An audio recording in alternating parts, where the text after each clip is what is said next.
नमस्कार. आजच्या या सादरीकरणात आपण थेट 1952 सालात जाणार आहोत. आपण एक असा लेख पाहणार आहोत जो मानवी विचारांच्या अविश्वसनीय शक्तीवर प्रकाश टाकतो. आणि खरं सांगायचं तर हा विषय तेव्हा जेवढा महत्त्वाचा होता, आजही तो तितकाच किंबहुना त्याहूनही जास्त महत्त्वाचा आहे. चला एका मूलभूत प्रश्नापासून सुरुवात करूया.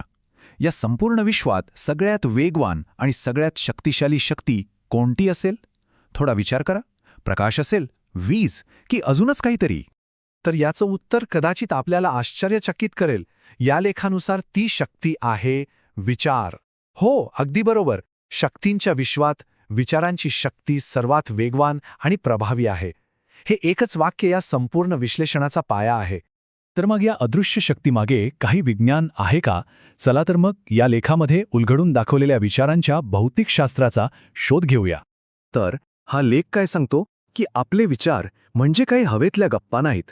त्यांची एक अणुमयी रचना असते.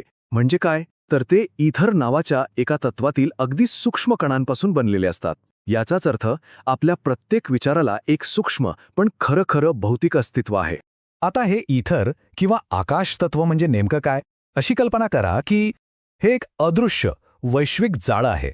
एक असं माध्यम आहे जे विचार लहरींना एका ठिकाणाहून दुसऱ्या ठिकाणी प्रवास करायला मदत करतं.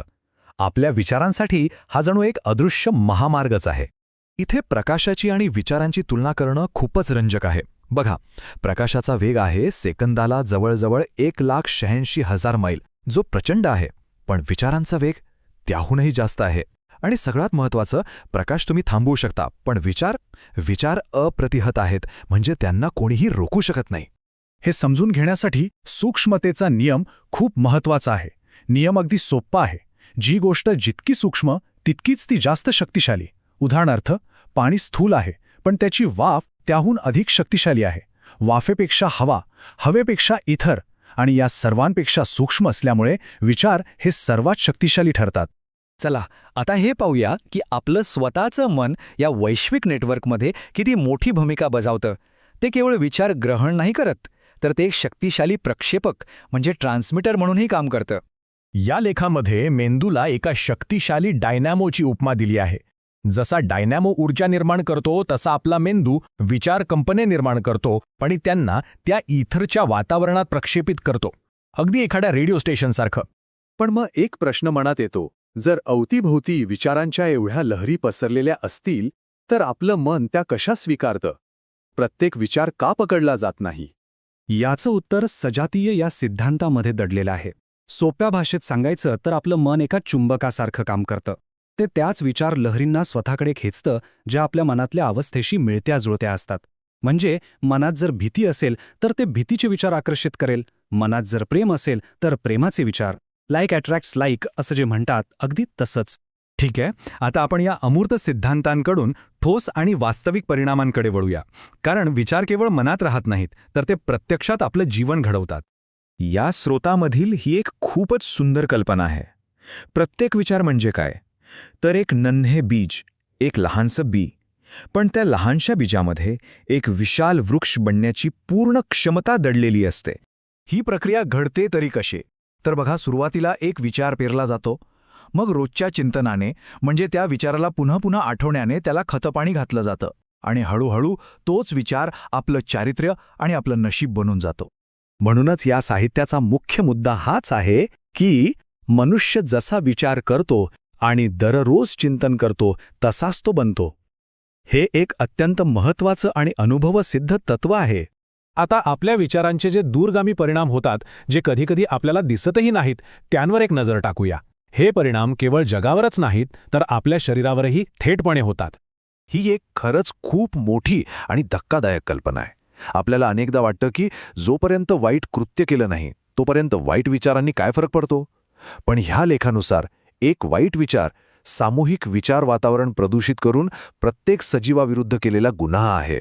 विचारांचा शरीरावर किती खोलवर परिणाम होतो हे यातून स्पष्ट दिसतं. बघा, युरोप आणि अमेरिकेतील सायकोथेरपीचा उल्लेख आहे, जिथे मानसिक विकारांवर उपचार करण्यासाठी विचारशक्तीचाच वापर केला जातो. चांगले उदात्त विचार शरीरातील जीवकोष्ठक म्हणजे आपल्या पेशींना मजबूत करतात. याचा प्रभाव तर चेहऱ्यावर लगेच दिसतो. एक आनंदी विचार चेहऱ्यावर गुलाबासारखं तेज आणतो, तर दुसरीकडे भीतीची एक छोटीशी लहरसुद्धा चेहरा पिवळा आणि निस्तेज बनवते.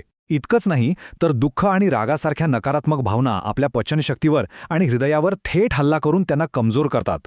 या सगळ्यावरून एक गोष्ट तर स्पष्ट होते की आपला मेंदूच आपल्या सर्वात मोठ्या प्रगतीचं आणि आपल्यात सर्वात खोल अधोगतीचं कारण आहे. ही एक दुधारी तलवार आहे जिचा वापर कसा करायचा हे पूर्णपणे आपल्यावर अवलंबून आहे. चला तर मग आता सर्वात महत्त्वाच्या भागाकडे वळूया. या प्रचंड शक्तीवर नियंत्रण मिळवून आपलं नशीब कसं घडवायचं यावर लक्ष केंद्रित करूया. या देखानुसार जर विचारांवर प्रभुत्व मिळवलं तर नशिबावर प्रभुत्व मिळवता येतं. इतकंच नाही तर आजारपण दूर करता येतं आणि अगदी वृद्धापकाळाला तारुण्यातही बदलता येतं. ही आहे विचारांची खरी ताकद. निराशा आणि आशेची तुलना इथे किती सुंदरपणे केलीये बघा. या लेखानुसार निराशा हे एक पाप आहे. का? कारण ते आपल्या आतली जीवनशक्तीच नष्ट करतं. तर दुसरीकडे आशा आणि विश्वास ही एक जीवनदायी शक्ती आहे, एक संजीवन आहे. आणि हा एक शेवटचा पण अत्यंत शक्तिशाली संदेश जीवन विजयासाठी आहे. विचार दृढ ठेवा आणि आकांक्षांना कोमेजू देऊ नका. तर आपण हा सगळा प्रवास पाहिला. त्याचा सारांश काय? बघा, सगळी सुरुवात होते एका छोट्याशा विचाराच्या ठिणगीतून. आपलं मन एका डायनॅमोसारखं आहे. ते बाहेर प्रक्षेपित करतं. मग तो विचार आपल्यासारख्याच इतर विचारांना आकर्षित करतो आणि जेव्हा आपण तोच विचार वारंवार करतो तेव्हा आपल्या मनात एक बीज रोवलं जातं, जे पुढे राहून आपल्या नशिबाचं एक मोठं झाड बनतं. म्हणजे काय? तर आपलं बाहेरचं जग, आपलं वास्तव हे दुसरं तिसरं काही नसून आपल्या आतल्या विचारांनीच घडलेलं असतं. आणि हीच आहे विचारांची खरी अद्भुत शक्ती.